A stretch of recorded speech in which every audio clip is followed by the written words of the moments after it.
Hey trumpet nerds, welcome back to John Talks Trumpet. This week, we'll be doing something a little bit different. We'll be talking about the very unique and innovative Yamaha John Hagstrom Signature Series mouthpiece.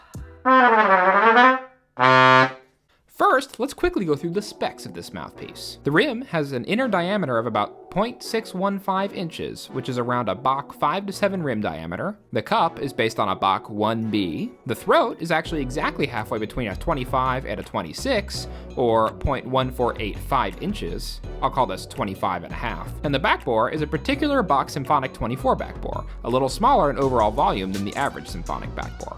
I know, you're all like, but I thought this was a channel for mouthpiece nerds. And you're right. So go ahead and grab your notebooks because here are a bunch of unique and notable things about this mouthpiece.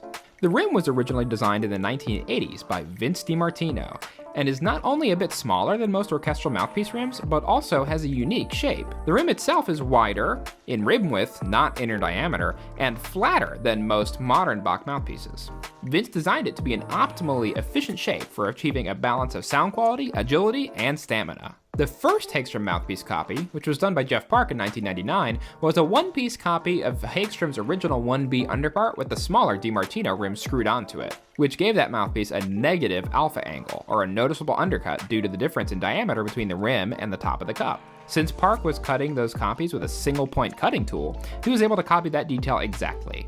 However, when Yamaha wanted to copy this mouthpiece in 2004, they had to find another way to preserve the performance characteristics of the cup without actually reversing the direction of the undercut due to Yamaha's different method of cutting mouthpieces. John feels that the resulting lip on the Yamaha Hagstrom created a final result that is even more efficient in the high register than the original design. Another thing about these mouthpieces is that they are not polished after being taken off the lathe. Buffing or polishing a mouthpiece involves taking it off of the lathe and then bringing it up to a buffing wheel and manually removing some material until it has that shiny appearance that we're all used to.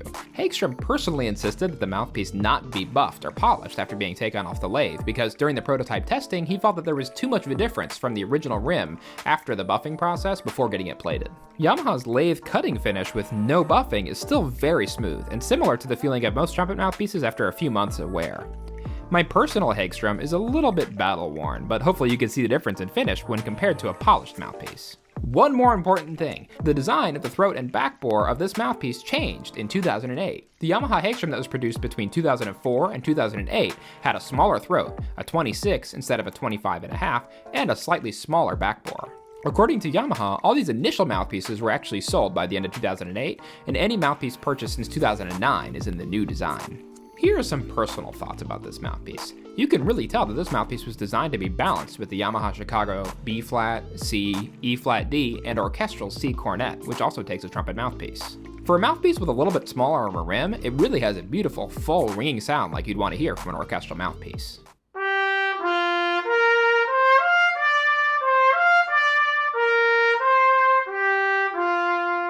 It even has a powerful low register assisted by the 1B cup and the not too big symphonic back bore.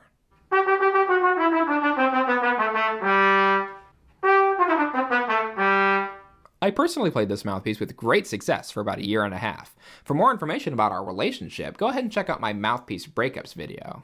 Finally, this mouthpiece is extremely affordable at $49.99 US from most major mouthpiece retailers. If you're curious about this mouthpiece, maybe just go pick one up so you can experiment. It certainly taught me a lot about what makes a balanced mouthpiece, and it permanently changed my perceptions about what dimensions you might find in an effective orchestral mouthpiece. The majority of this information I found out from John Hagstrom's post on Trumpet Herald, so if you want to find out more, check out the link in the description. Thank you so much for joining me for this week's episode of John Talks Trumpet. This is the first video in a new series where I feature just one mouthpiece and I do a fast-paced deep dive on its history and inspiration. If you enjoyed this video, make sure to give it a like and consider subscribing to my channel so you can join me on my nerdy trumpet adventures. New videos every Tuesday.